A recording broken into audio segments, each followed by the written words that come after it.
Hello, hi!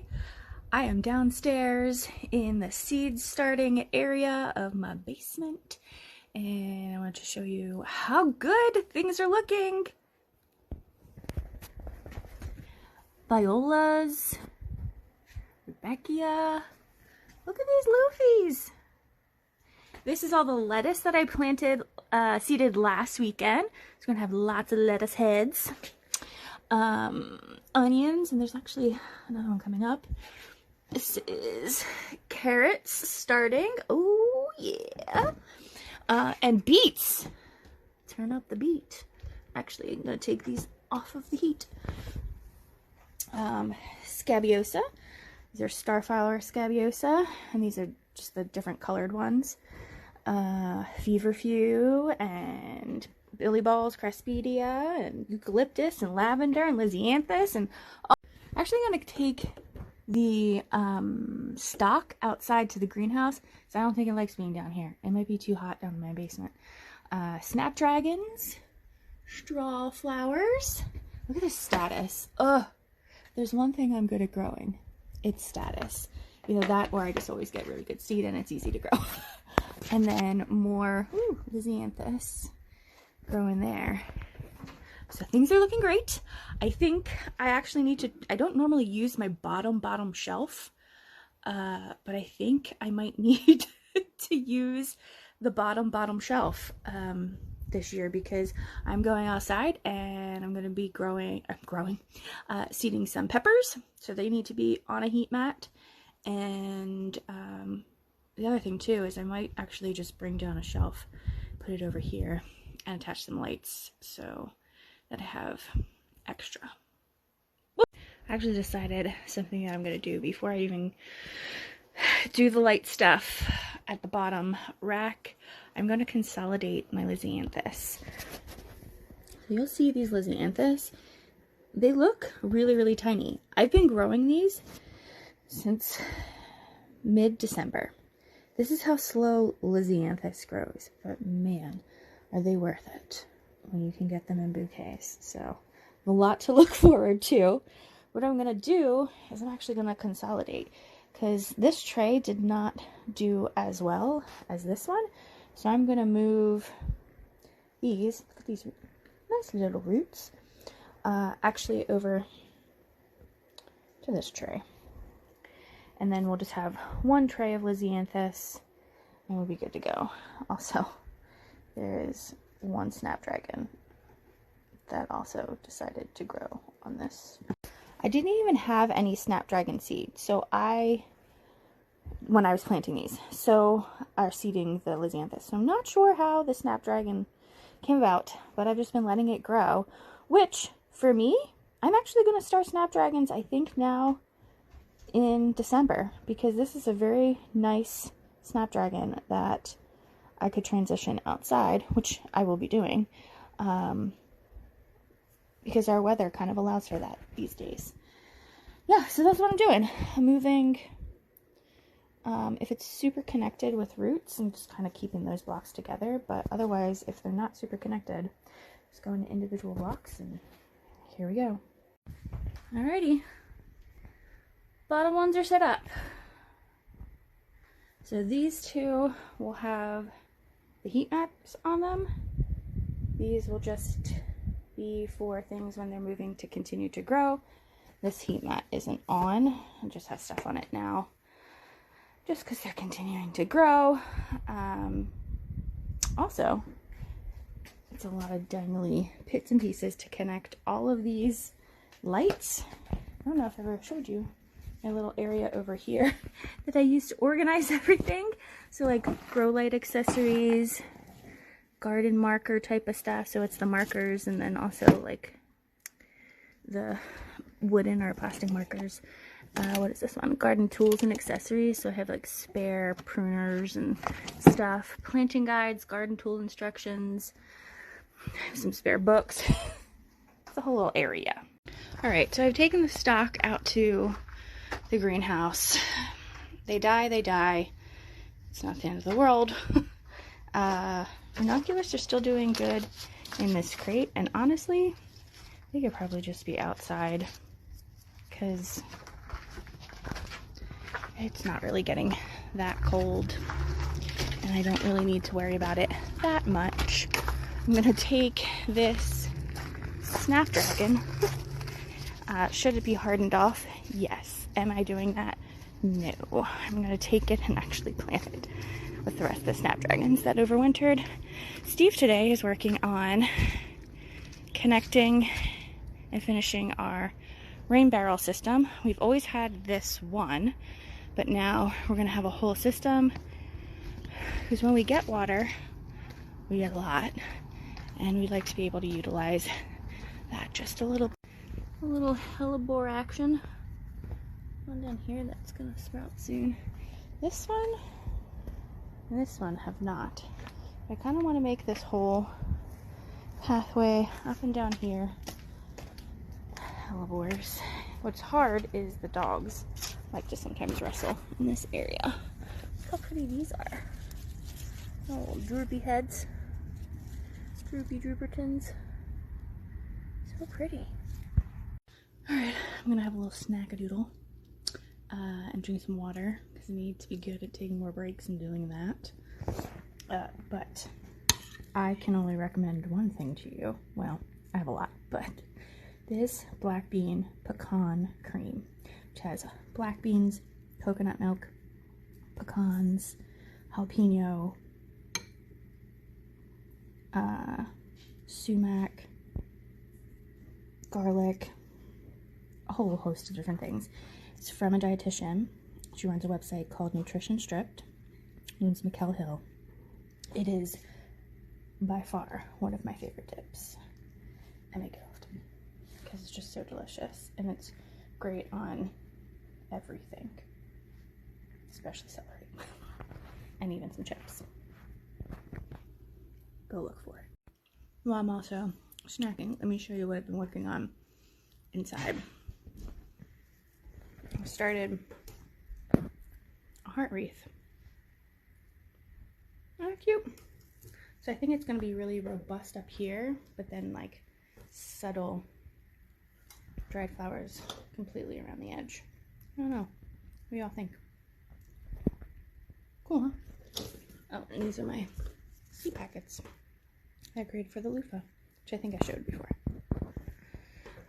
I'm going to package up my own loofah seed. So I've never grown this many peppers before. I normally grow them in the gardener's Grow Easy self-watering things, but this year I am growing more of them to do a seedling sale.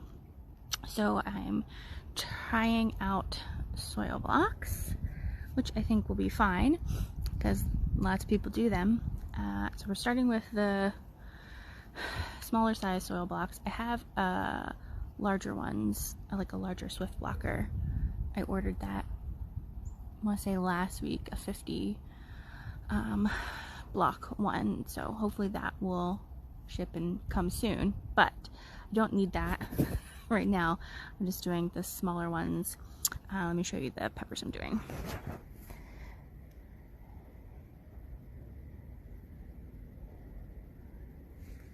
I also decided to sow more beets because why not? And they like the cold, and these will go in a shared bed with my neighbor. And they're just the red ace beets. Easy peasy. And I label them. Let's get them under the grow lights. One of the cool things about my city is that I can get compost delivered to me from the city that's made by the city. However, deliveries don't start until March. I can go there with buckets, but I don't have a truck. I guess I can put it in the back of my Jeep, but seems I don't necessarily have buckets to do that. So for a number of my raised beds, I have to wait a little bit to put soil into them, especially newer ones, particularly the one I'm sharing with my neighbor. And by sharing, I mean I'm managing it and planting it, and we're gonna together eat the bounty. She's a little bit older, so she can't necessarily get down as low as I can to like beds and stuff.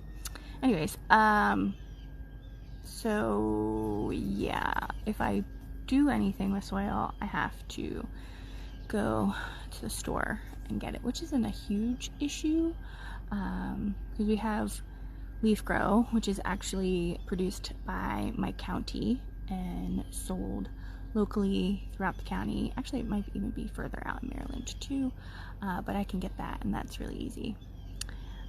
I just prefer to not, if I can, not have it bagged.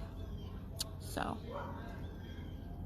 a lot of things are going to stay under the lights for a little bit, but the beets should be able to come out sooner versus later, because I do have some backup compost currently.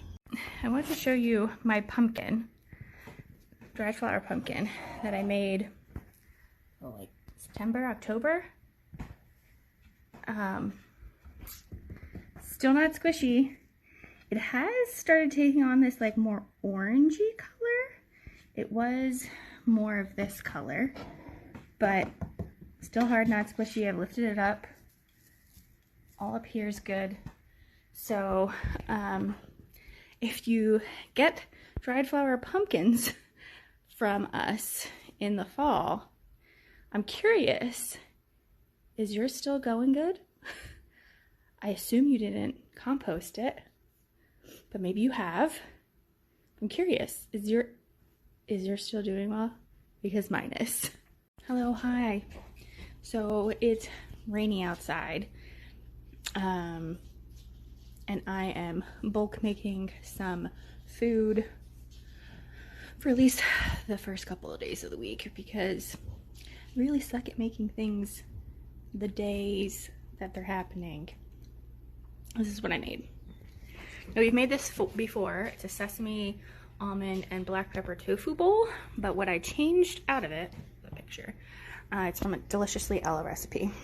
I did not do the tofu the way they have it in here. I actually made the crispy nugget tofu that is an Elite Nutrition recipe, which I really, really like. And it's delicious, because I found the last time that we made this, tofu was just too soggy, and I thought it would be better like this. And then I also decided it needed sweet potato, and I had leftover sweet potato, and then I think it's good also with a crispy slaw too, which, you know, Sally can come through that. I had Steve test it. And this is the black bean broccolini, all the other stuff that was they cook on the stovetop. So that's one meal option that we could have for either dinner or lunches at any given time. And then I don't know that I'm gonna make it today, but I might make it midweek, is a spicy lentil burger. Which uses red lentils and cremini mushrooms, and they actually make the stuff in Instapot, because one of my other favorite books is this one. I'll show you what Steve is doing. He's putting together our rain barrel system.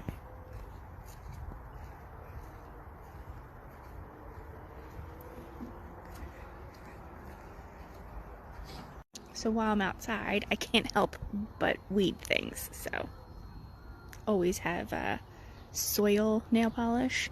But I'm out here kind of weeding through our garlic beds, and we have 1, 2, 3, 4 garlic beds. There's going to be a lot of garlic this year. I'm very excited.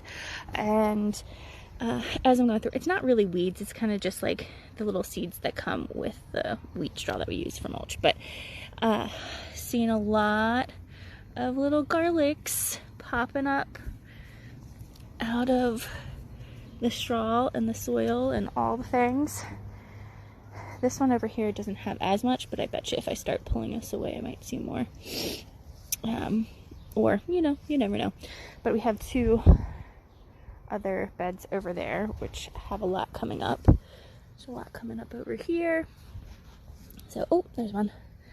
Fun. They'll continue to come up for a while. Walter, what are you doing? You have soil on your face? Because you like to eat the wheat grass. Ay, ay, ay. Ugh. All this is hardneck garlic, right? It says hardneck garlic so that we will get scapes and cloves. 2 for the price of 1. Is that how it works? Yeah, something like that. Ah. So yesterday, I made a raised bed out of the materials from this bed that I previously had purchased to have on our deck, and it never really worked the way that it was supposed to. It kind of actually just always fell apart, and tried to reassemble and stuff like that. So what I did was actually cut down the X posts, and I used the excess wood and then extra wood that we had laying around to fit into the grooves and make a bed that I'm putting in neighbor's yard to continue on with the growing and sharing of veg. It's not 100% a perfect fit, but this is classic reuse what you have, and I think it's a pretty nice size little bed. Here we go. And because those long X's are actually pretty long, I still have another half that I can make, I think, another bed out of. So, ta-da. I'll probably move it over just a little bit, probably right over there. This is the other one that we built for them. And here we go. Hello, hi, my lily bulbs have arrived. And I buy these wholesale, so I have a pack of 100 actually, and these are the Zelmira lilies, and I will be growing these in crates, and I'll be utilizing my greenhouse to grow them. And I have, I'm staggering them, so another grouping will come, I think, in April to be planted in crates as well. And like these will be coming up, and you know, just like the staggering situation. Anyways, this is my first year doing lilies. I don't typically do lilies. They are toxic, so it's something that I will have to tell my customers, especially my bouquet club, CSA folks. Do you want them or do you not want them? Because they're toxic to cats. And I mean, most plants can be toxic to really anyone. So really, anytime you buy flowers, you need to be mindful of that. These are specifically Zelmira, which are ONT lilies. So I believe it's the color is like a salmony pink with like a yellowish backdrop. I can show you a picture. It's very pretty. There you go. Here's a picture. Gorge. So they have like the fragrance of the oriental lily and the robustness of a trumpet. So ONT. All right, so we're in the greenhouse. I have one crate. I think my other big crates might be inside. So I'm gonna do about 20 per crate. But let's look at these ranunculus that we have in there, in the crate that we've had out in the greenhouse. Looking good. I actually see a number of new growth, so hooray, this experiment is working quite well. I will say the first year that I grew ranunculus, I was petrified that I was going to kill these suckers. So I had additional heat in here, all sorts of stuff, and they really just didn't need it. Like the greenhouse was enough. I also think the year that I started growing ranunculus, it might have been colder winters. We haven't had really cold winters in quite a long time. So there's that. The stock that I put out here wasn't doing good inside. It's not necessarily doing the best out here, but I just don't know that I'm meant to grow stock. And that's okay. That's okay. Let's see. I have paper to line here, and I have my soil. All right, so I put like 2 or 3 inches of soil in here. I just have just a regular like potting mix, light fluffy soil in here. I think it's actually Pro Mix. Just get it at your local garden center. I specifically have their organic variety. I'm not using what I use for seed starting. And then need about like 5-6 inches down. So I'll put them on top of this for them to grow. A tip, if you have a greenhouse or a place where you'll be doing this type of stuff, or like gardening supplies in general, wherever you sell, what am I trying to say? Wherever you store them, I always recommend having a ruler or a variety of them throughout your house. Because like I had mentioned before, knowing the measurements of your hands helpful, but if you just can't, I actually have a ruler that's a variety of different measurements that I keep out here in my greenhouse because it's just helpful. So these are the lilies, and I think I'm gonna do 4 this way and 5 that way. All right, and now we water. Some of them actually went over there, so I'm only doing 3 crates. Steve finished the rain barrels system this past weekend, and we actually got to test it out because we had a big rainstorm. We had rain Monday and Tuesday, and all 3 barrels actually filled up. That was great because it actually helped us figure out where leaks are. So he needs to go in and do some more gluing and maybe some silicone and stuff like that. But it worked out quite well, and just in like a day we have basically 3 barrels full. I will do a video of him explaining the whole situation because there's like shut-off valves and all sorts of stuff underneath here. It's a whole thing, but this is the one that we actually need to empty because this one has the leaking issue at the T pipe underneath here. So I'm going to use water from here to actually water the crates, and then they will go into the greenhouse and start their rooting and growing and all that stuff. This cool thing's actually the first flush. So like the first stuff that comes off of the roof fills up in here, actually drains out, and I still collect it because it filters out all the schmutz. And I found a spare hose. Always find something around here that I could attach so that I don't have to hold this up. Let's hope that it worked. Oh yeah.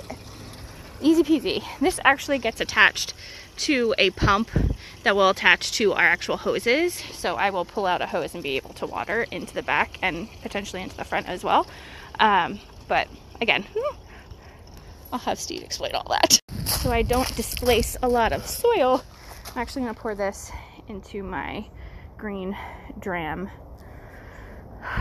watering pail, which I love a lot and has a very gentle rain feature just to start getting everything saturated. And then I might move to this one, which I think the nozzle's inside because I think I was cleaning it out, but it's very short. I like this one because it's big. So I have 2, and then I have a hose system. It's a whole situation related to water, but I'm really excited that we can collect a lot of rainwater, and those rainwater barrels we get from our city. It's a part of their rainwater collection initiative thing. So now we have 3 of them. We used to just have 1, and just one rainstorm, and it wasn't even that hard of rain. Filled up all 3, and those things are pretty big. So I'm excited. Normally I met the soil in advance, but this time I didn't. Probably should have done that again, or probably should have, but it just took a while to really saturate a lot of this because this was dried and compressed soil. So it's very saturated, but when I put the water in, I just kind of go around and make sure that it gets all the way to the bottom. We have some good saturation all the way to the bottom, and then I'm putting them in here. You see things draining. Get that out of the way so it doesn't drain on top of the umbrella. But this one's draining out, and then the other one will go on here underneath the ranunculus, and these just need to not drop down too low in temperature, which shouldn't be an issue inside the greenhouse. It holds heat fairly well, and like I said, it doesn't really drop too low here currently, although this weekend there might be some colder temperatures, but I don't think it's going to be an issue.